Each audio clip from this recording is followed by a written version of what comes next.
बिस्मिल्लाहिर्रहमानिर्रहीम। अस्सलाम वालेकुम नाज़रीन, मैं हूं मोहम्मद साकिब भट्ट, आपका होस्ट, और आप देख रहे हैं कोहिनूर ज़राअत टाइम। कोहिनूर ज़राअत टाइम में हम लोग आपको ज़राअत महकमा ज़राअत पंजाब के जो कारनामे हैं, जो उनके अफसरान हैं, उनसे मिलवाते हैं और वो हम लोगों को बहुत सारी मालूमात से मुस्तफ़ीद करते हैं। ऐसी मालूमात जो फार्मर्स तक नहीं पहुंच सकती, तो हमारे कोहिनूर चैनल के तवस्सुत से वो जो जितनी मालूमात है वो सारी हम लोग कोशिश करते हैं कि अपने फार्मर्स तक, काश्तकार तक पहुंचाएं, ताकि वो ज़्यादा से ज़्यादा मुस्तफ़ीद हो सके। आज हम लोग जो इंफॉर्मेशन आपको देने जा रहे हैं ये बहुत ही इंपॉर्टेंट, बड़ी अहमियत की हामिल है। हम लोग इस वक्त जो डिपार्टमेंट में बैठे हैं, हम एक लेबॉर्ट्री है, soil and water testing laboratory Lahore, हम यहाँ पर मौजूद हैं और हमारे साथ जो इनके डायरेक्टर हैं डॉक्टर मोहम्मद अकरम काजी साहब, जो कि इसको पूरा को देख रहे हैं और लैब को बड़ी अच्छी तरीके से चला रहे हैं। और हमारा जो आज सब्जेक्ट होगा इनसे पूछने का कि ज़री ज़मीन जो है उसको मिट्टी और पानी, इन दोनों को टेस्टिंग कितनी ज्यादा अहमियत की हामिल है, और मिट्टी और पानी और टेस्टिंग जो है ये लैब के लिए कितना अहमियत का हामिल है और कितनी जरूरी है।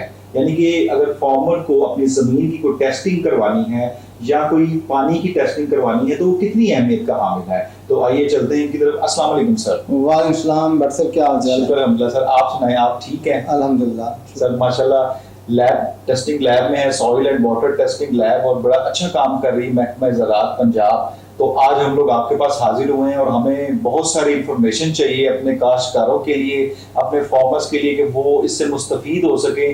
क्योंकि अभी तक भी ये देखा गया कि महकमा ज़राअत पंजाब जो है बहुत ज्यादा अच्छा काम कर रहा है, लेकिन उसके बावजूद भी काश्तकार जो है वो उससे मुस्तफीद नहीं हो पा रहा। तो आज जो ये मैं समझता हूँ कि हम लोग यहाँ मौजूद है, बड़ा इंपॉर्टेंट इशू है ये। एक मिट्टी और पानी जो है, इसमें इसकी जो टेस्टिंग है या फर्टिलाइजर की टेस्टिंग है, इसको एक बड़ा अहम इशू है।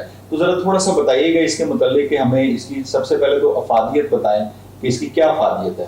भट्ट साहब, आपका आने का बहुत शुक्रिया, और वाकई इस बात की बड़ी अशद ज़रूरत है कि हमारा पैगाम और हमारे काम और जो गवर्नमेंट ने फैसिलिटीज़ फार्मर्स को दे रखी हैं वो फार्मर तक उनका इल्म होना चाहिए। और ये मीडिया के तवस्ती हो सकता है, जो बेहतरीन आजकल का ज़रिया है। तो इसलिए हम आपका शुक्रिया अदा करते हैं कि आपने इस ज़रूरत को पहचाना और आप हमारे पास तशरीफ़ लाए, और हम इस काम के लिए ही हम यहाँ पे बैठे हुए हैं। फार्मर की सर्विस ही हमारा मेन काम है। मिट्टी और पानी की जो तज़िया है ये बहुत अहमियत का हमल है। जब तक हम इसका तज़िया करवा नहीं लेते, हमें ये नहीं पता चलता कि हमारी ज़मीन की जो क्वालिटी है वो क्या है, इसकी फर्टिलिटी की सूरत हाल क्या है। बिल्कुल ठीक है। जिसके मुताबिक हमने अगली फसल को हमने उगाना होता है, उसके मुताबिक हमने खादों का इस्तेमाल करना होता है। इसलिए खादों के इस्तेमाल से पहले हमें ये जानना ज़रूरी है कि हमारी ज़मीन के अंदर ग़िज़ाई अज़ा जो हैं वो किस मकदार में मौजूद हैं, ठीक है, और क्रॉप को कितने चाहिए और कितने हमें डालने चाहिए। तो ये सारी बातों का इल्म उस वक्त तक नहीं हो सकता जब तक हम उसका तज़किया ना करें। इसी तरह पानी के मतलब है, पानी जो है वो ज़मीन के लिए और क्रॉप्स के लिए बहुत एक अहम और इंतहाई बड़ा जुज़ है। बेशक, ठीक है ना।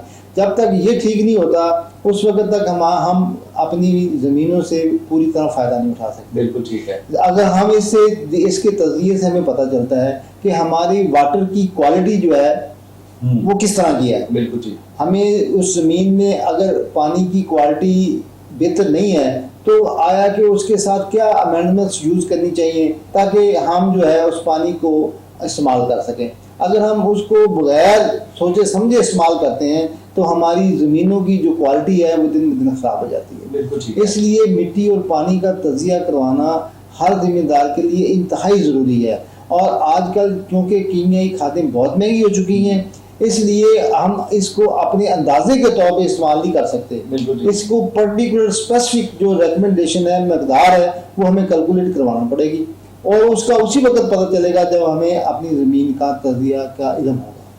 अच्छा सर, ये बताइएगा कि काश्तकार हजरात जो हैं इससे किस तरह मुस्तफीद होते हैं, मतलब इसका क्या तरीक़ेकार है आपके पास आने का, या आपकी टीमें कोई तश्कील दी जा चुकी हैं, या इसको किस तरह आप मतलब कि इसका क्या प्रोसीजर क्या है? देखिए, ये गवर्नमेंट ने हर ज़िले में ये soil and water testing lab बनाई है। ठीक है। हर डिवीजन लेवल के ऊपर सॉइल एंड वाटर टेस्टिंग। अच्छा, माशाल्लाह, ज़बरदस्त। और वहाँ पे हमारे लोग मौजूद हैं इस खिदमत के लिए कि जो भी बंदा हमारे पास आता है और ये दरख्वास्त करता है कि मैंने अपनी ज़मीन का तज़किया करवाना है या पानी का तज़किया करवाना है, तो हमारी जो लेबॉरेटरी के लोग हैं वो उसके साथ जाते हैं, बिल्कुल ठीक उसकी है। ज़मीन का जो है वो सैंपल लेते हैं और वो एक बकायदा एक तरीकाकार है हमारा उस सैंपल लेने जी का। बिल्कुल, उस तरीकेकार को जरा वाज़ेह वो बताइए। तरीकाकार ये होता है कि जब तक हम उसको पहले जाते हैं ज़मींदार का, उस ज़मीन का हम जो है वो विजुअल ऑब्जर्वेशन करते हैं उसकी। ठीक है। फिर उस विजुअल ऑब्जर्वेशन की बेस के ऊपर उसके जितना भी उसका रकबा होता है उसको एक ब्लॉक वाइज तकसीम कर लेते हैं। ठीक है। और ये तसव्वुर करते हैं कि एक ब्लॉक के अंदर जो ज़मीन है वो तकरीबन एक किस्म की है। ठीक है। फिर हम उसका नक्शा बना के उसके हर ब्लॉक के अंदर जितने जितने उसके एकड़ हैं उसको हम नंबर लगाते हैं। बिल्कुल ठीक है। ठीक है। फिर उसके बाद हम हर ब्लॉक में से 5 से लेकर 10 तक हम सैंपल लेते हैं ठीक है। और 0 to 6 इंच भी लेते हैं और 6 से 12 इंच भी लेते हैं। ठीक है। अगर बागात के लिए किसी ने करवानी होती है फिर हम उसके लिए डीपर जाते हैं, 3 फुट तक जाते हैं। 3 फुट। ठीक है।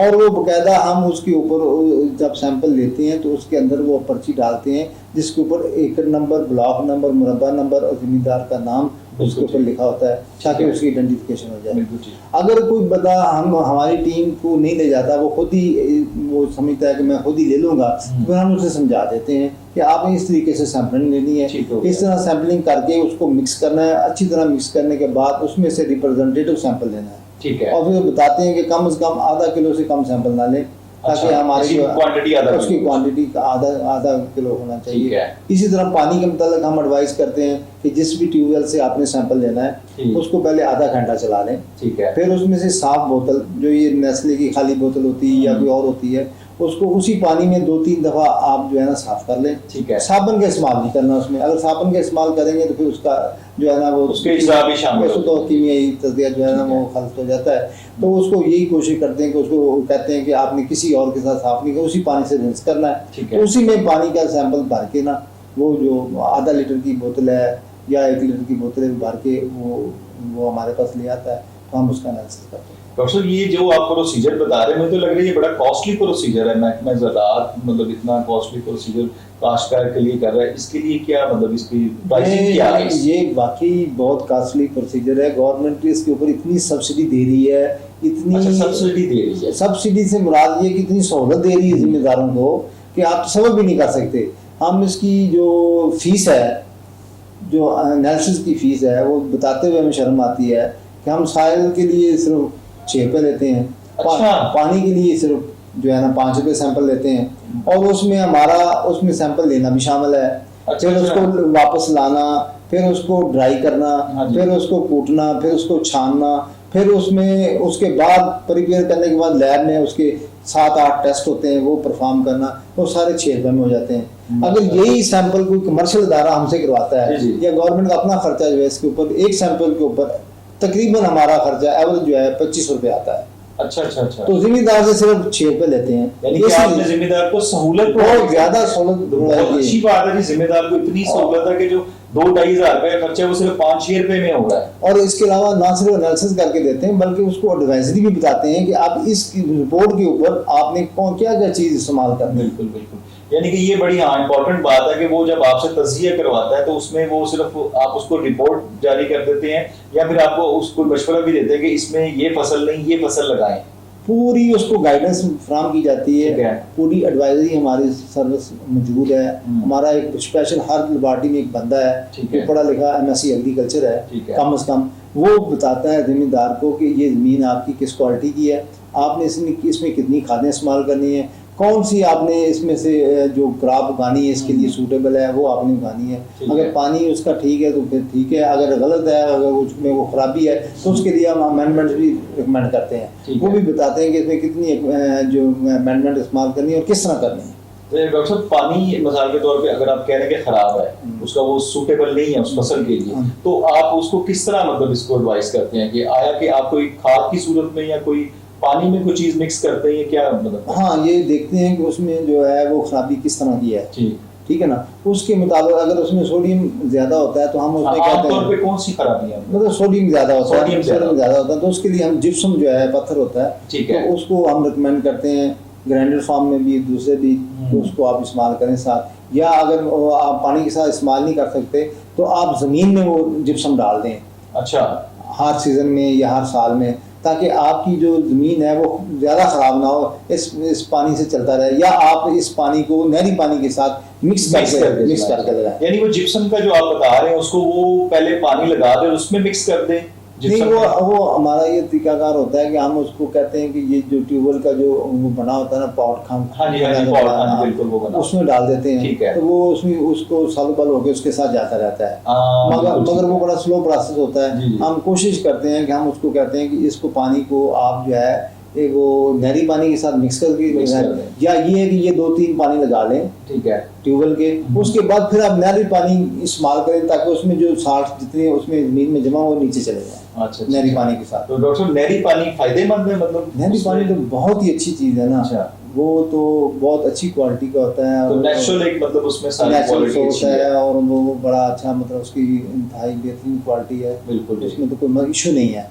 यानी कि जो जमीन के अंदर से पानी आ रहा है उसमें कोई सोडियम की कमी या ज्यादती हो सकती है, नहरी पानी जो बिल्कुल नेचुरल है उसमें कोई कमी ज्यादती वो बिल्कुल ठीक है। अच्छा, दूसरा आपने कहा कि जिप्सम को आप कहते हैं कि मिट्टी में डाल दें, उसका क्या तरीका? हम ये कहते हैं अगर वो पानी की नोयत के मुताबिक हम बताते हैं कि इसमें या ज़मीन की खराबी इस तरह की हो, सोडिसिटी उसमें हो, तो फिर हम उसमें जिप्सम रिक्वायरमेंट निकालते हैं। ठीक है। उसकी कितनी रिक्वायरमेंट है, वो हर एकड़ की या हर साल की डिफरेंट आती है, तो वो हम उतने बैग हम रिकमेंड करते हैं कि आप इसको साइल में डालें, ठीक है ना। सोइंग से पहले होता है, रेक्लेमेशन बोलते हैं हम उसको, तो वो उसमें ज़मीन में डाल के अच्छी तरह उसमें ज़मीन में मिक्स करते हैं, फिर उसमें पानी खड़ा करते हैं ताकि उसमें जितने वो साल्ट्स हैं वो ज़मीन में नीचे उठाते हैं।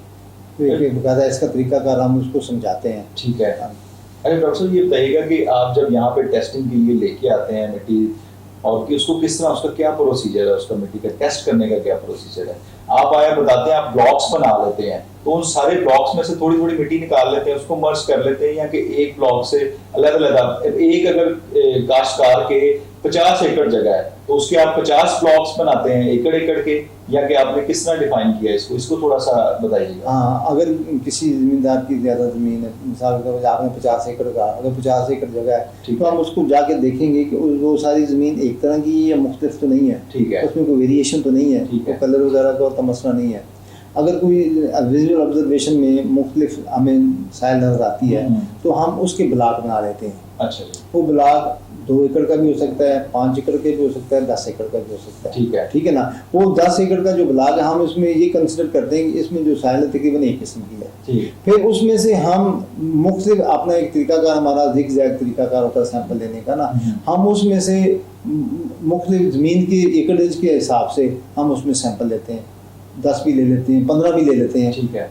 पहले 0 से 6 इंच से लेते हैं, उसमें 10 जगह से ले लिया या 15 जगह से ले लिया, फिर उसको एक जगह पे इकट्ठा कर लिया, उसको मिक्सअप किया, अच्छी तरह मिक्सअप किया, फिर उसमें से एक सैंपल हमने ड्रा कर लिया, ठीक है, वो हम उसको रिप्रेजेंटेटिव सैंपल कहते हैं, वो 0 to 6 इंच डेप्थ का होता है, ठीक है। फिर उसी बोर में से हम फिर 6 से हम 12 इंच तक बोर करते हैं। अच्छा, उसकी मिट्टी निकालते हैं, फिर उन्हीं बोरों को फिर हम उसी सैंपल को जो हमने लिए होते हैं फिर उनको मिक्स करते हैं, फिर उसमें से हम एक सैंपल ड्रा करते हैं, वो 6 से 12 इंच का हो जाता है। इसी तरह अगर 50 एकड़ के हमने 5 ब्लॉक बनाए हैं तो हम उसमें से हम 10 सैंपल लेंगे, 0 to 6 इंच और 6 से 12 इंच, बिल्कुल ठीक है। वो जो है वो 10 सैंपल जो है उसके बनेंगे, ठीक है। अगर किसी की 50 के 50 एकड़ ही डिफरेंट है तो फिर हम हर एकड़ का अलग अलग सैंपलिंग करेंगे। यानी कि आप जाके वहाँ पे डिफाइन करते हैं फिजिकली, आपकी टीम जाती है और वो करती है फिजिकली तौर पर देखती है कि ये ब्लॉक्स कितने बनेंगे,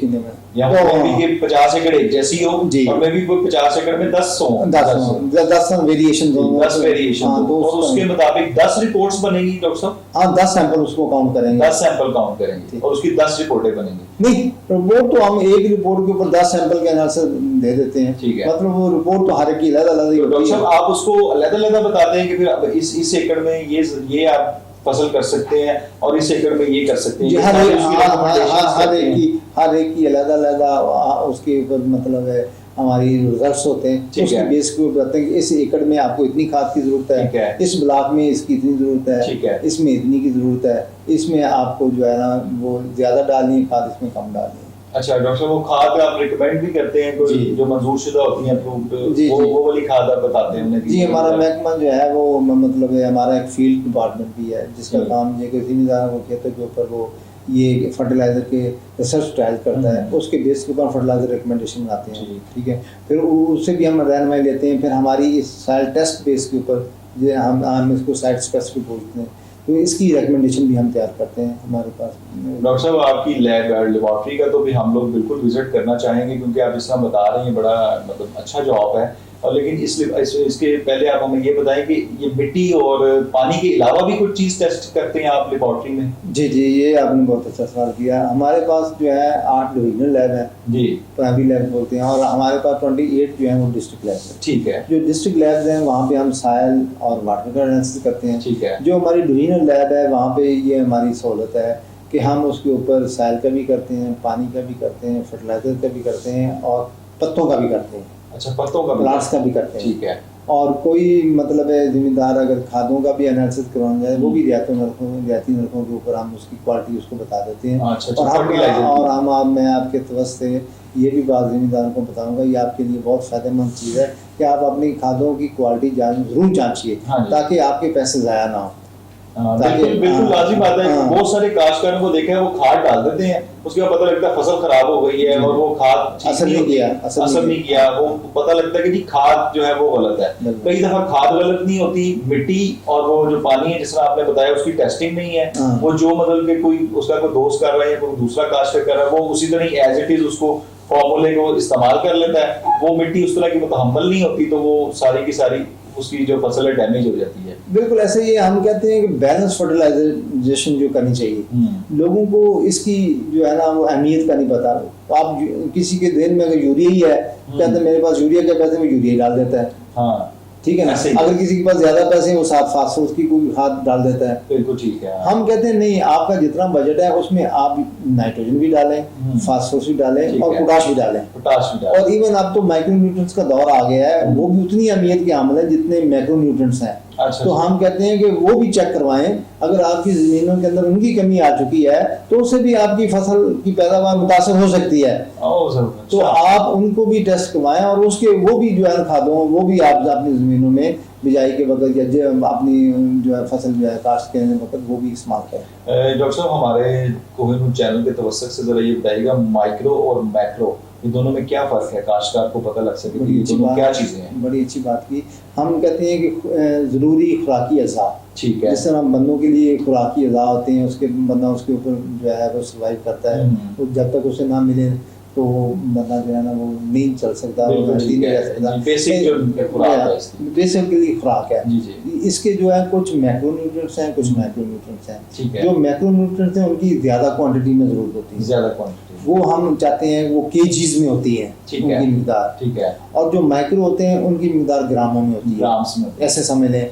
वो थोड़ी मिकदार में भी पूरा काम कर, मगर उसकी अहमियत उतनी ही है जितनी मैक्रो की है। अच्छा, अहमियत के लिहाज से दोनों बराबर हैं।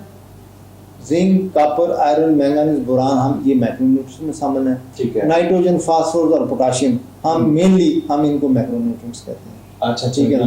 और इनके हर एक के सोर्सेज भी डिफरेंट है। नाइट्रोजन के सोर्स जो है वो 3-4 सोर्स हैं, ठीक है। इस तरह फास्फोरस के भी 3-4 सोर्स हैं, ठीक है। इस तरह पोटाशियम के 2 सोर्स हैं, ठीक है। इस तरह जो मैक्रोन्यूट्रिएंट्स होते हैं इनके भी मुख्तलिफ सोर्सेज होते हैं, ठीक है ना। इसलिए इनका जिम्मेदार का लेबॉर्ट्री वालों के साथ रब्ता रहना इंतहाई जरूरी है। वो ना सिर्फ उसकी मिकदार बताते हैं बल्कि उनके सोर्सेज भी उनको बता देते हैं, जी, ठीक है। और जो इकोनॉमिकल पड़ता है वो जिम्मेदार उसको परचेज कर लेता है। हाँ बिल्कुल ठीक है, ऐसे ही है। यानी कि जिम्मेदार जो है उनको ये चाहिए काश्तकार को कि वो लेबॉर्ट्री के साथ राब्ता रखे अपनी मिट्टी के, अपने पानी के, अपनी खाद के। तो अच्छा ये बताइएगा, ये फर्टिलाइजर जो है ये मतलब कि जब पकड़ते हैं आपके को महकमा ज़राअत वाले को 2 नंबर, ये किस तरह पता लगता है? आपके इधर टेस्ट होने आती है लैब में? जी ये ऐसी है हमारी जो ये लेबॉर्ट्रीज हैं, 8 की 8 लेबॉर्ट्रीज जो हैं ये हमारी रेगुलेटरी लेबॉर्ट्रीज भी हैं, ठीक है। हमारे जो फील्ड एक्सटेंशन विंग के जो ऑफिसरान होते हैं वो फर्टिलाइजर कंट्रोलर्स हैं। अच्छा, उनका ये काम है कि उन्होंने अपने इलाके में जो है फर्टिलाइजर की क्वालिटी जो है उसको मॉनिटर करना है, ठीक है। तो वो अपने जो है वो जो सैंपल्स मुख्तलिफ डीलर हजरात से, मुख्तलिफ मैन्युफैक्चरिंग यूनिट से, जो भी खाद का कारोबार कर रहा होता है उससे वो सैंपल ड्रा करते हैं। वो सैंपल जो है हमारे पास लेबॉर्ट्री में आ जाता है, ठीक है। हम उसको यहाँ पे इन 8 लेबॉर्ट्री जो डिविजनल हमारी लेबॉर्ट्री हैं उनमें हम उसको टेस्ट करते हैं। और हमारी जो रिपोर्ट आती है उसकी भी अगर वो फिट आती है तो वो ठीक रहती है, अगर कोई अनफिट आ जाती है तो फिर वो जो कंट्रोलर है वो जिस यहाँ पे जहाँ से उसने सैंपल लिया होता है उसके खिलाफ कानूनी कार्रवाई करता है। सही है, यानी कि मेरा ख्याल है महकमा ज़राअत पंजाब ने फर्टिलाइजर्स वालों को भी रजिस्टर्ड किया है। पिछले दिनों मैंने एक प्रोग्राम भी किया था, वो मेरा ख्याल है वो भी रजिस्टर्ड किए हैं। ये एक अच्छा कदम है इनके लिए, जी बिल्कुल, फर्टिलाइजर्स वाले Yes. रजिस्टर्ड हो जाएं। Yes. और काश्तकार को आगे चाहिए कि वो जो रजिस्टर्ड फर्टिलाइजर्स वाले हैं, जो डीलर्स हैं, उनसे वो खाद खरीदे। बिल्कुल। लेकिन हमारे यहाँ देखा गया कि जो एक जनरल स्टोर वाले ने, एक मेडिकल स्टोर वाले ने गाँव में देहातों में आम वो 2 4 5 बोरियां रखी होती हैं और वो पता ही नहीं होता कि किसकी बोरी है, किस कंपनी की है वो सारी। तो इसके लिए आपने जो कोई टीमें आपकी तश्कील है जो जाकर चेक करती हैं कि मतलब कि आया कि इस तरह कोई सीन ना हो? जी पहले तो इस तरह था कि जितने मैन्युफैक्चरर हैं, जितने डिस्ट्रीब्यूटर हैं, जितने इंपोर्टर हैं, वो सारे फर्टिलाइजर का अगर काम करना चाहते थे तो वो लाइसेंस लेते थे। ठीक है ना। पहले ये डीलर्स हमारे इस नेटवर्क में शामिल नहीं थे। जी जी। जब से ये खादों का बहरान आया है, हाँ जी, तो हमारे पास प्रोविजन तो थी कानून में कि वो डीलर्स की भी जो रजिस्ट्रेशन होनी चाहिए। ये अब गवर्नमेंट ने इनको भी जो है ना रजिस्टर किया है। ये बहुत अच्छा इकदाम है। इससे जो है ट्रेसेबिलिटी जो है ना वो आसान हो जाती है।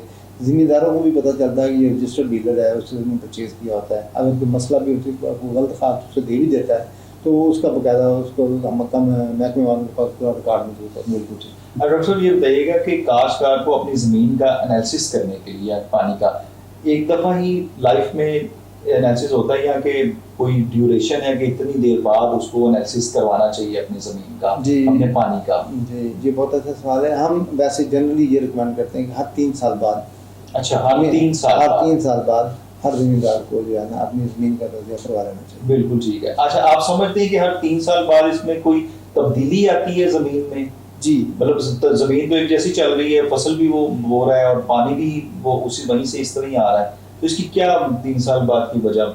ज़मीन के अंदर 2 क्वालिटीज होती है, एक उसकी फिजिकल प्रॉपर्टीज होती है, एक उसकी केमिकल प्रॉपर्टीज। ठीक है।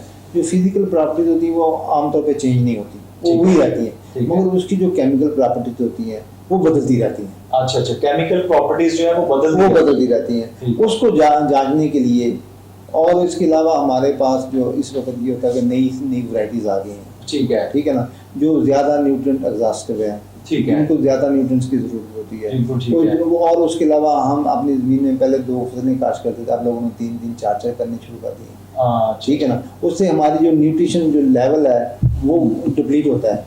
तो हम उसको देखना चाहते हैं कि कितना न्यूट्रिएंट्स लेवल जो है ना बैलेंस हमारी ज़मीन के अंदर मौजूद है। ठीक है। और खादों का इस्तेमाल हम उसी के मुताबिक रिकमेंड करते हैं। अच्छा डॉक्टर साहब, आप जिसको ज़मीन पे एक खाद आप कहते हैं इसमें धान की फसल लगा दें, तो वो आया कि उसको उसके अलावा रिकमेंड नहीं करते कि इसके अलावा कोई फसल लगा सके? जी ये भी बताते हैं, ये भी बताते हैं मल्टीपल मतलब के फसल। जी हम उसके ज़मीन की नोयत के मुताबिक, उसकी तबई जो फिजिकल प्रॉपर्टीज होती हैं उसके मुताबिक हम देख के बताते हैं कि कौन सी फसल आपके ज़्यादा सूटेबल है, वो भी बता देते हैं। अरे यानी कि कौन सी फसल जो है वो ज़्यादा सूटेबल है और वो उसको भी मतलब वो मल्टीपल भी बता सकते हैं कि भाई ये वाली 2-3 फसलें हैं जिसमें आप ये करें, उसी में ही जो है वो कमियाई जो आप कह रहे हैं। हाँ, उसी को प्रॉपर्टीज को देख के हम उसको जो है ना उसकी रिकमेंडेशन दे देते हैं। तो बड़ी अच्छी बात है, मतलब कि महकमा ज़राअत पंजाब बड़ा अच्छा काम कर रहे हैं और हम लोग मतलब इस चीज़ पे जो लैब्स हैं हमारी जो डिस्ट्रिक्ट लेवल पे भी हैं और फिर डिविजनल लेवल पे भी हैं, वो लैब्स इतनी अच्छी और काम कर रही हैं, लेबॉर्ट्रीज जो हैं, और उसमें हम लोग अभी लेबॉर्ट्रीज का विजिट भी करेंगे डॉक्टर साहब के साथ, और वहाँ से भी डॉक्टर साहब से पूरी इंफॉर्मेशन लेंगे कि ये जो लैब है ये किस तरह काम कर रही है। वहाँ पे जो इंचार्ज होंगे जो हैं उनसे भी बात करेंगे, और जो लैब में सारे जो लोग काम कर रहे हैं और जो इंस्ट्रूमेंट्स हैं, खुसूसन इंस्ट्रूमेंट पे भी बात करेंगे, जो इनके पास क्या है कि लेटेस्ट इंस्ट्रूमेंट है। डॉक्टर साहब जरा बताइएगा हमें, क्योंकि लैब में तो आपके साथ जाएंगे और वहाँ पे भी आपसे इन चीज़ों की डिस्कशंस होंगी, तो आप वैसे क्या करते हैं, इंस्ट्रूमेंट्स जो हैं आप इसके मुतालिक क्या कहेंगे कि आपके पास इंस्ट्रूमेंट कैसे हैं? तो आपको हुकूमत की तरफ से इंस्ट्रूमेंट किस किस्म के मिले हुए हैं कि आपके लिए आया कि वो फ़ायदेमंद है, या आप समझते हैं कि आपको जदीद और इंस्ट्रूमेंट चाहिए, या किस तरह इसको भी ये बात हम लोग लैब में भी जाके करेंगे, लेकिन मैं चाह रहा हूँ कि आप अभी बताएं हमें कुछ। पर अल्हम्दुलिल्लाह हमारी जितनी लैब्स हैं, पर्टिकुलरली जो हमारी डिविजनल लैब्स हैं, वो वेल इक्विप्ड हैं। अच्छा, स्टेट ऑफ द आर्ट है, और उसमें लेटेस्ट किस्म के इंस्ट्रूमेंट हैं, और कोई भी आपको केमिकल हमारी लैब में एक्सपायर्ड केमिकल नहीं मिलेगा। अच्छा। और गवर्नमेंट ने मतलब अब इस साल जो हमारी डिस्ट्रिक्ट लैब्स हैं उनको भी नए इंस्ट्रूमेंट फराहम कर दिए और बड़े लेटेस्ट किस्म के किए हैं। ठीक है। और बड़े ड्यूरेबिलिटी वाले हैं और सारे जो हैं वो बहुत अच्छे मॉडल के हमें मिले हैं। ठीक है। और उससे हमारा प्रेसिजन लेवल, हमारी एक्यूरेसी, हमारी रिपीटेबिलिटी जो है वो बहुत अच्छी आ रही है। ये तो हम डॉक्टर साहब जाके देखेंगे ना आपके, लेकिन ये कि हम लोगों के जो वो है ना एक माइंडसेट हुआ हुआ है गवर्नमेंट के जो लैब्स हैं या गवर्नमेंट के डिपार्टमेंट्स में जो इंस्ट्रूमेंट है वो वही पुराने को 30 साल पुराने या 25 साल पुराने ही हैं। तो आपके पास इंस्ट्रूमेंट यानी कि अच्छे हैं नए हैं? आप सुन के हैरान होंगे कि हमारी जो है 8 डिवीजन लैब और एक हमारी रेफरेंस लैब भी है जो रायगढ़ में है। ठीक है। वो 9 की 9 लैब ISO एक्रीडिटेड है।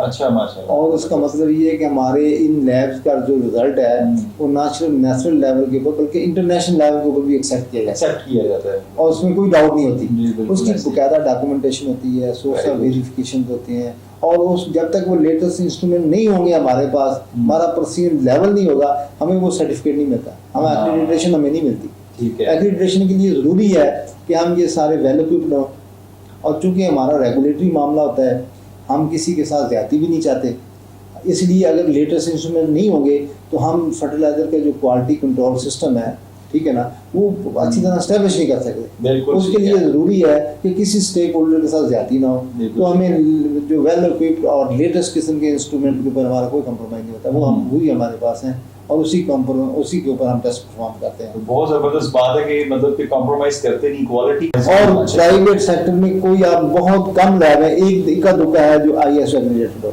हाँ ISO पूरे आप पूरे पंजाब में देख लें, कोई आपको ऐसी कंपनी मेरे ख्याल में कोई नहीं है। बिल्कुल ठीक। कराची में है 1-2 लैब्स, इसमें हमारे फर्टिलाइजर की लैब अभी तक मेरे ख्याल में कोई एक आध एक्रीडिटेड होगी, वरना कोई नहीं है। तो आप ये देख लें कि इतने इतने बड़े बड़े ग्रुप भी हैं, ठीक है ना, और जो इतना कारोबार भी कर रहे हैं मगर उनकी लैब एक्रीडिटेड नहीं है।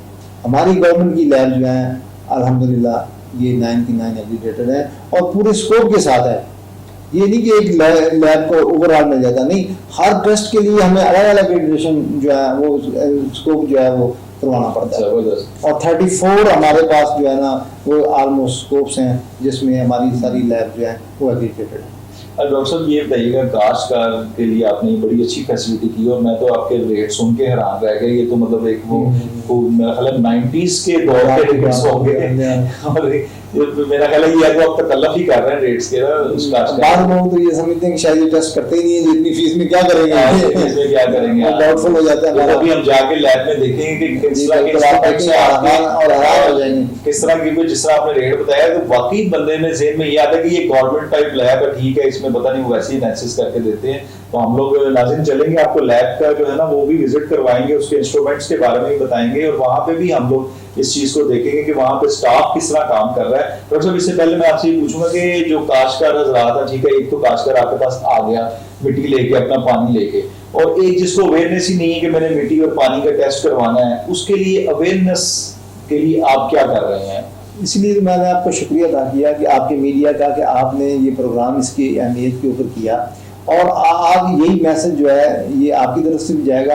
और हमारा एक बकायदा महकमा है एग्रीकल्चर एक्सटेंशन डिपार्टमेंट। अच्छा, एग्रीकल्चर वो हर गांव में जाता है, वहाँ के फार्मर गैदरिंग करता है, वो बकायदा सोइंग से पहले उनको गाइड करते हैं। अच्छा। कि हमारी इस तरह गवर्नमेंट की लैब है जो बगैर फीस के या बहुत मामूली सी फीस से आपकी ये तज्जिया कर देंगे, ठीक है, और वो जिम्मेदारों को बकायदा इसका बताते हैं, ठीक है। और उसको यही वजह है कि हमारी हर साल जो है हमारी लैब में तकरीबन कोई 1500 से 2000 जिम्मेदार मुस्तफीद होते हैं और हमारी हर लैब जो है तकरीबन 3 से 4000 सैंपल जो है मिट्टी और पानी के वो जो उसको सालाना एनालिसिस भी करते हैं। अच्छा, ठीक है ना, यानी कि 3 से 4000 सैंपल्स जो है आप सालाना हमारी जो है मुस्तफीद होते हैं काश्तकार। इसमें सारे आप फर्टिलाइजर भी हैं, मिट्टी और पानी है, सारे मिक्स हैं। मैं मिट्टी और पानी की बात मिट्टी और पानी की आप बात करेंगे, मिट्टी और पानी के तकरीबन 3 से 4000 सैंपल्स हैं, और ये बड़ी अच्छी बात है। मतलब यानी ये जाके आप समझते कि जो महकमा ज़राअत एक्सटेंशन है तो वो जगह जगह पे जाके इसकी गाइडेंस करता है कि ये आप फार्मर डे करता है और फार्मर्स को बताता है। अच्छा। और उनका बकायदा शेड्यूल होता है, उसमें ये इसकी मिट्टी और पानी के तजिए की अहमियत उसमें शामिल होती है। और इसमें उसको फैसिलिटी भी दी जाती है कि आप अपना जो सैंपल है हम लोग कलेक्ट करने आ जाएंगे आपसे, जी, और फिर रिपोर्ट जो है वो भी आप उसको सेंड कर देते हैं, व्हाट्सएप कर देते WhatsApp कर हैं, देते अगर वो हैं। कहते हैं व्हाट्सएप, और जो भी उसकी जो भी मतलब सिफारिशात है, जो मतलब आप हाँ, वो उसको उसमें recommend लिख के करते हैं, देते हैं। वो आप लिख के देते हैं कि इसमें ये वाला इतना नाइट्रोजन यूज करें या इतना जी जो भी बिल्कुल, है सारी जितनी खादें अपने इस्तेमाल करनी है वो सारी मतलब कि इस्तेमाल करें। यानी कि काश्तकार के लिए बड़ा एक आसान हल है बहुत। कि वो आपको सिर्फ एक अप्रोच करेगा जी, टेलीफोन पे या वैसे हाँ, ऐसी है, अंदर- और आप उसके डोर स्टेप पे जाके उसको ये सारी फैसिलिटीज दे रहे जी, हैं। ऐसी। बड़ी अच्छी बात है। यानी कि डोर स्टेप पे अगर फार्मर को ये फैसिलिटी मिल रही है तो मेरा नहीं ख्याल कि हमारी जो पैदावार है वो कम होनी चाहिए, क्योंकि हर फार्मर की ये कोशिश होती है कि वो मतलब कि कहीं जाएगा, उसको अवेयरनेस ही नहीं है कहाँ जाएगा। लेकिन महकमा ज़राअत पंजाब वाले वो ये काम कर रहे हैं कि आपके घर आके समझ लें कि डोर स्टेप के ऊपर आपको फैसिलिटी प्रोवाइड कर रहे हैं। तो आप लोगों को बिल्कुल जरूर चाहिए कि जमीन और अपनी जो मिट्टी है और जो पानी है इसका जरूर एनालिसिस करवाएं, ताकि आप भी पैदावार अच्छी कर सकें। क्योंकि मेरा ख्याल डॉक्टर साहब जो एक काश्तकार है उसके लिए फसल एक बच्चों की तरह होती जी है, ऐसी। क्योंकि वो बच्चों की तरह उसको पालता है, और फिर उसके बाद उसको अगर खुदा ना खास्ता नुकसान हो जाए तो वो ऐसे ही जैसे कोई बच्चा मर गया। बस औकात उनका इसी ज़राअत के ऊपर ही होता है, हाँ। स्मॉल होल्डिंग उनकी होती है। और मैं उनकी बात करता हूँ जो कि आगे जिन्होंने ठेके पे जमीनें ली होती हैं, जो मज़ारे होते जी, हैं, जी। उनका बसरो औकात जो है वो सारा इसी पे डिपेंड इसी है। ज़राअत के ऊपर है। मतलब ज़राअत के ऊपर ही उन्होंने जो फसल काटनी है वो आगे जाके सेल करनी है, और वो जाके सारा, तो उसके लिए बहुत जरूरी है कि अपना आप मिट्टी और अपना पानी इन दोनों का एनालिसिस करवाएं। और जो महकमा ज़राअत पंजाब वाले हैं, जो लैब लेबॉर्ट्री वाले हैं, ये आपको पूरे का पूरा गाइड करते हैं कि आप अगर आपकी मिट्टी इस तरह की है, इसके केमिकल कंपोजिशन ये है, तो आप उसमें इस तरह की यूरिया डालें, ये खाद डालें। आपका पानी इस तरह का है तो उसमें भी जैसा डॉक्टर साहब ने बताया कि जी नहरी पानी को आप बीच में मिक्स करें, और किस तरह वो सारी आपको इसमें हर चीज आपको डिटेल्स में बताते हैं कि सारी चीजें कि भी आपको इस तरह करके बहुत ज्यादा काश्तकार जो अपनी फसल काश्त करते हैं उसको अपनी पैदावार हासिल कर सकते हैं, और ये बहुत अच्छी बात है। हम डॉक्टर साहब अब आपके साथ चलेंगे लेबॉर्ट्री में, और लेबॉर्ट्री का विजिट करवाएंगे आप हमें, और हमें बताएं कि वहाँ पे इंस्ट्रूमेंट्स कौन से हैं आपके पास, आप किस तरह काम कर रहे हैं, और इससे ये पता लगे हमारे काश्तकार भाइयों को भी और व्यूअर्स को भी ये पता लगे कि महकमा ज़राअत पंजाब की जो लेबॉर्ट्रीज हैं, सॉइल एंड वाटर जो लेबॉर्ट्रीज है वो किस तरह काम कर रही हैं। क्योंकि मेरा ख्याल है कि लेबॉर्ट्री एक ऐसी चीज है जिसने आपने एनालिसिस करना है, वो मेरा ख्याल है उस एनालिसिस पे ही डिपेंड है सारी चीजें, कि भाई आपने जो एनालिसिस करके उसको देना है, फिर तो वो ब्लाइंड हो गया ना, जो काश्तकार है वो ब्लाइंड हो गया। तो वो आपने जो उसको एनालिसिस करके देना, आपने कहना है यूरिया इतना डालना है, फास्फोरस इतना डालना है, पोटेशियम इतना डालना है, ये चीजें सारी इतनी, तो वो फिर आप पे डिपेंडेंट हो गया। तो फिर ये मेरा ख्याल है ये बहुत ज्यादा जरूरी है, और हम लोग चलेंगे लैब में, देखेंगे कि वहां पर जो टेस्टिंग हो रही है उसका क्या तरीकेकार है, वहां पे जो क्वालिफाइड स्टाफ है उससे भी मिलेंगे, उनसे भी बात करेंगे कि वो आया कि किस तरह काम कर रहे हैं, जो इंस्ट्रूमेंट्स हैं वो कितने के लेटेस्ट हैं। तो डॉक्टर साहब आइए हमारे साथ, तो हम लोग चलते हैं लेबॉर्ट्री की।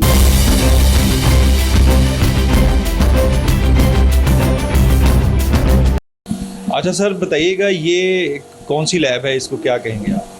ये माइक्रो न्यूट्रन टेस्टिंग लैब है। इसमें एटॉमिक एब्जॉर्प्शन स्पेक्ट्रोफोटोमीटर इसमें इंस्टॉल है। इससे हम जिंक, कॉपर, आयरन, मैंगनीज का एनालिसिस करते हैं। दो किस्म के फर्टिलाइज़र होते हैं, जो एक मैक्रो फर्टिलाइज़र होते हैं और एक माइक्रो न्यूट्रन होते हैं।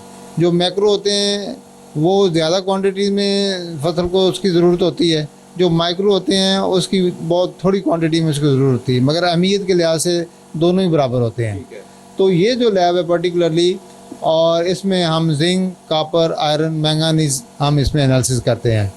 और दो किस्म के आगे टेस्ट होते हैं, एक एडवाइजरी होते हैं और एक जो रेगुलेटरी होते हैं। एडवाइजरी कोई भी करवा सकता है, फार्मर भी करवा सकता है, मैन्युफैक्चरर भी करा सकता है। जो रेगुलेटरी होते हैं वो बाकायदा एक सिस्टम के तहत होते हैं, जो हमारे फर्टिलाइज़र कंट्रोलर्स होते हैं वो मार्केट से सैंपल लेते हैं एंटी अडल्ट्रेशन कैंपेन में, वो हमें भेजते हैं, हम उसकी टेस्टिंग करते हैं। बाकायदा यहाँ पे सिक्योरिटी का निज़ाम है, आम बंदा यहाँ पे दाखिल नहीं हो सकता। कोडेड सिस्टम है हमारा, एनालिस्ट को भी पता नहीं होता कि कौन सा सैंपल उसका एनालिसिस कर रहा है। जब एनालिसिस हो जाता है वापस चला जाता है, फिर सुपरवाइज़र उसको डी कोड करता है तो पता चलता है कि ये सैंपल किसका है। वेरी गुड जी, बड़ी अच्छा। ये हम लोग इस वक्त मैक्रो में खड़े हैं या माइक्रो में? ये माइक्रो न्यूट्रन की लैब है। माइक्रो न्यूटन की लैब है, बिल्कुल जी, माइक्रो न्यूटन की लैब में हम खड़े थे। हम लोग अगली लैब की तरफ चलते हैं।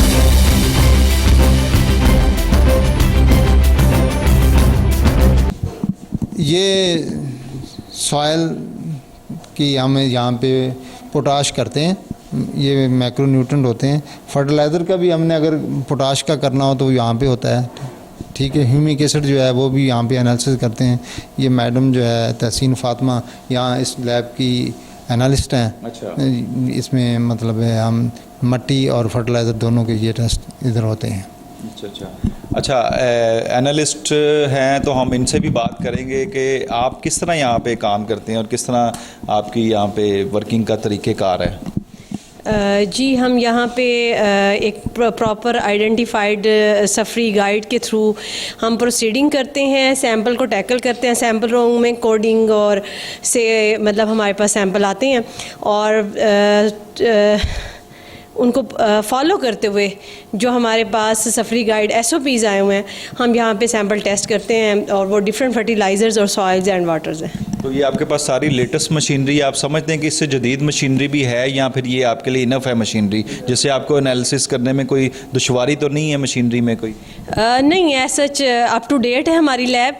और आई थिंक कि आप ये देखें कि पूरे पाकिस्तान से हमारे पास सैंपल्स टेस्ट होने के लिए आते हैं और उसमें ये भी है हमें फैसिलिटेट करते हैं। साथ साथ जो वक्त टाइम टू टाइम रिक्वायरमेंट होती है वो हम रेस करते हैं, तो जो हमारी हायर अथॉरिटीज़ हैं वो उनको जो है टाइमली उसको कंप्लीट करते हैं।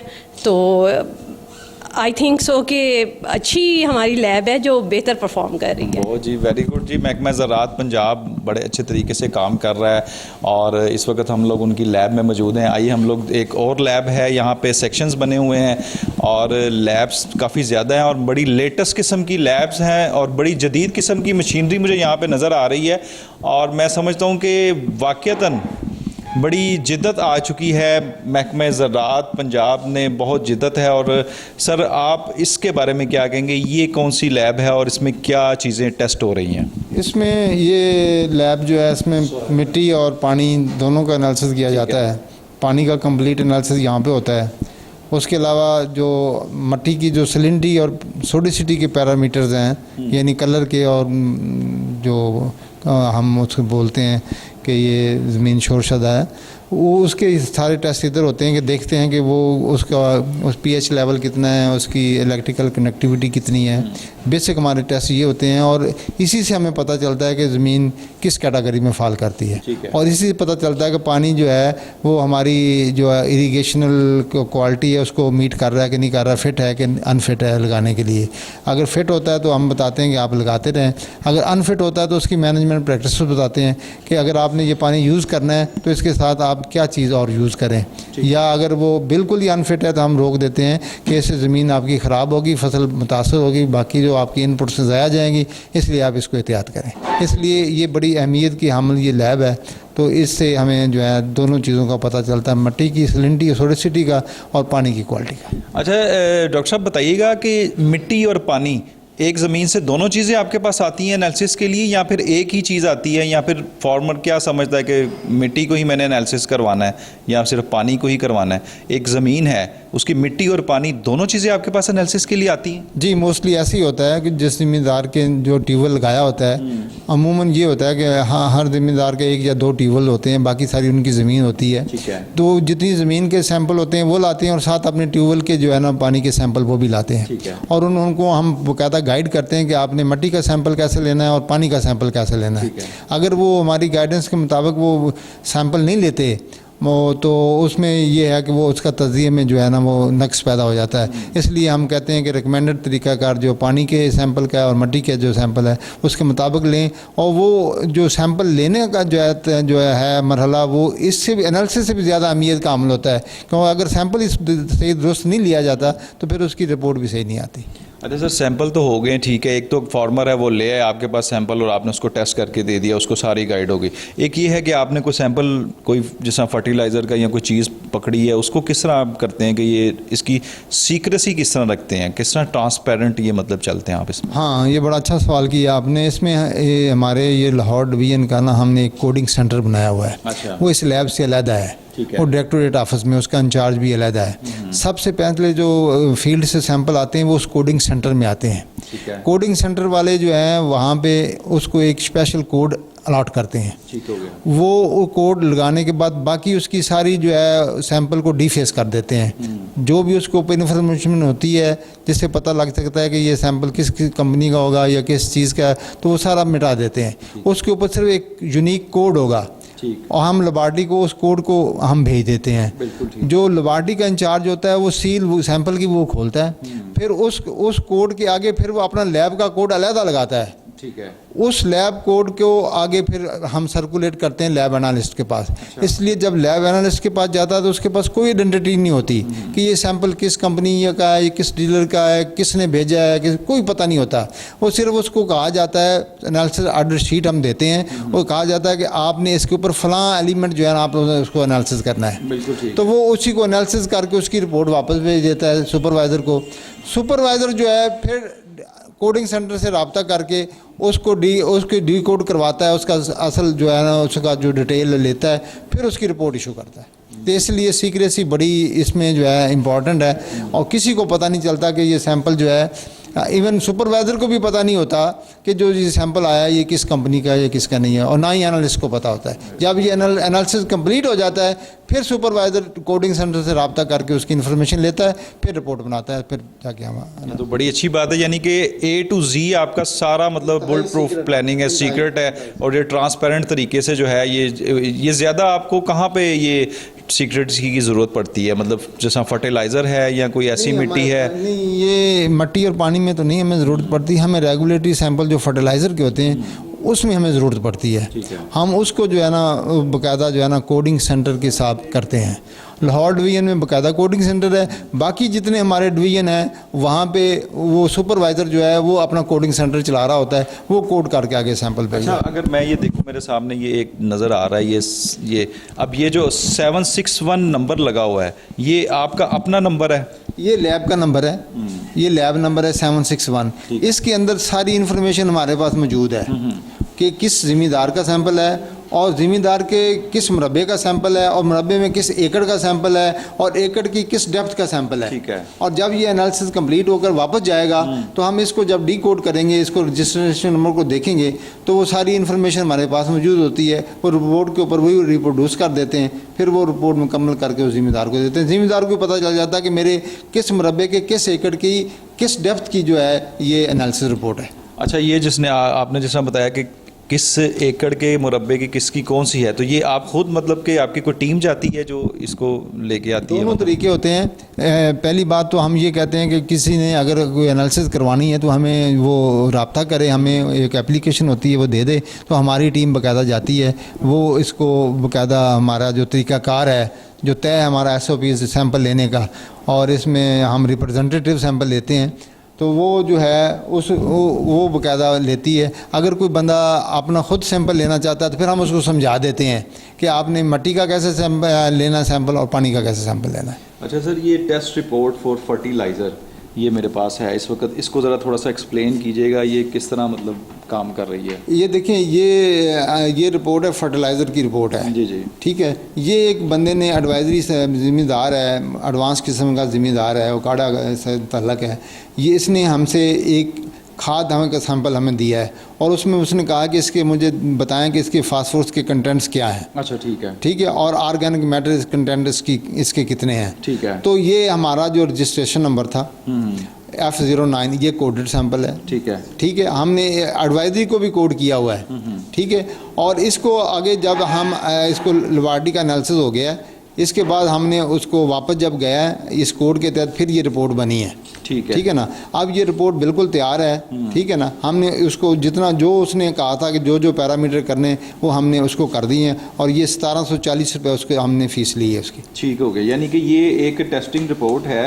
अगर कैमरामैन दिखा रहा है कि जी ये आपने कहा कि जी हम लोग इस तरीके से फर्टिलाइज़र की टेस्टिंग रिपोर्ट जो है इस फॉर्मेट के तहत आप जो है इसको आगे करते हैं। आपके जो भी है इसका नंबर वगैरह सारा, जैसा रजिस्ट्रेशन नंबर है, बॉटल नंबर है, आगे डिटेल्स हैं और उसके आगे सारी वो चीज़ें हैं जो मतलब कि आपने देखी हैं कि जी जो भी लिखी हुई हैं इसमें क्या क्या चीज़ है, जो एनालिसिस है वो आप उसके मुताबिक फ़ीस जो है वो एनालिसिस करके देते हैं। ये तो बड़ा अच्छा काम है, यानी आपने सारा एड्रेस वगैरह हर चीज़ लिखी हुई है, नंबर, एड्रेस और भी सारी चीज़ें। उसका मोबाइल नंबर भी है, इसके ऊपर हम व्हाट्सएप भी कर देते हैं। ठीक है, अगर वो खुद आगे लेना चाहे, हार्ड कापी हमारे पास मौजूद होती है, हम उसको भी दे देते हैं। माशाल्लाह जी, बड़ा अच्छी वर्किंग कर रहा है जी, मतलब लैब और टेस्टिंग और इतनी जिद्दत के साथ। एक और बात जो मैं इसमें ऐड करना चाहता हूँ वो ये है कि ज़िम्मेदारों के लिए इसमें भी हमने एक सब्सिडाइज्ड रेट फर्टिलाइज़र टेस्टिंग के लिए भी रखे हुए हैं। अच्छा, जो कमर्शियल है उसके और रेट हैं, ज़िम्मेदारों के लिए और हैं, और मिट्टी और पानी का भी इसी तरह ही है, उसका इंतहाई सब्सिडाइज्ड रेट है। वो बताते हुए हमें शर्म आती है, हम 6 रुपये मिट्टी के सैंपल के लेते हैं। अच्छा। और 5 रुपये पानी के सैंपल के लेते तो हैं। सर ये इतना आप क्यों तकल्लुफ़ करते हैं? ये करते हैं कि हमारे ज़िम्मेदार जो हैं बहुत गरीब आदमी हैं, उनका बहुत सारी इनपुट्स महंगी हो चुकी हैं, वो इस जो फैसिलिटी से ज़्यादा फ़ायदा हासिल कर सकें। हालांकि ये अगर कमर्शियल रेट पे हम जब करते हैं तो एक ही सैंपल 2500 रुपये का बनता है। अच्छा, तो वो हम ज़िम्मेदार को सिर्फ 6 रुपये का करके देते हैं।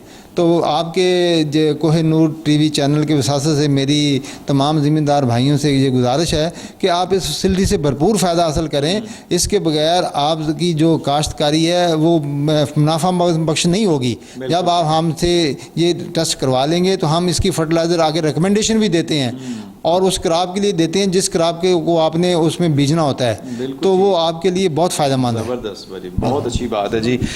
हमारे साथ मौजूद थे डॉक्टर मोहम्मद अकरम काई साहब, जो डायरेक्टर थे जो डायरेक्टर हैं soil and water laboratory testing के, और उनसे हमने आपसे सारी बातें जो उनकी बताई हैं, जो उनसे मतलब जितना नॉलेज हम लोग ले सकते थे, और उन्होंने भी अपने मामले में जितना नॉलेज वो दे सकते थे, उन्होंने कोशिश की कि फार्मर को ज़्यादा से ज़्यादा नॉलेज दिया जाए। और हमारे प्रोग्राम का और ज़राअत का महकमा ज़राअत पंजाब का, हम कोहिनूर ज़राअत टाइम का यही मकसद है कि हम लोग आपस मिल के दोनों आपके लिए, जो हमारे काश्तकार हज़रात हैं, स्पेशली फार्मर्स हज़रात हैं, उनके लिए जितनी भी मालूमात आपको दे सकें उतनी मालूमात आपको प्रोवाइड की जाए, आपको फराम की जाए, क्योंकि आपकी जो फसल है, काश्तकार हैं, वो आपके बच्चों की तरह हैं। जितनी आप फसल जो है वो ज़्यादा से ज़्यादा उसकी पैदावार होगी, उतना आपको भी फ़ायदा है, उतना मुल्क को भी फ़ायदा है। इसलिए इसके साथ ही अपने होस्ट मोहम्मद साकिब भट्ट को इजाज़त दीजिए। कोहिनूर ज़राअत टाइम के साथ फिर नेक्स्ट वीक फिर हाजिर होंगे। अल्लाह हाफिज़।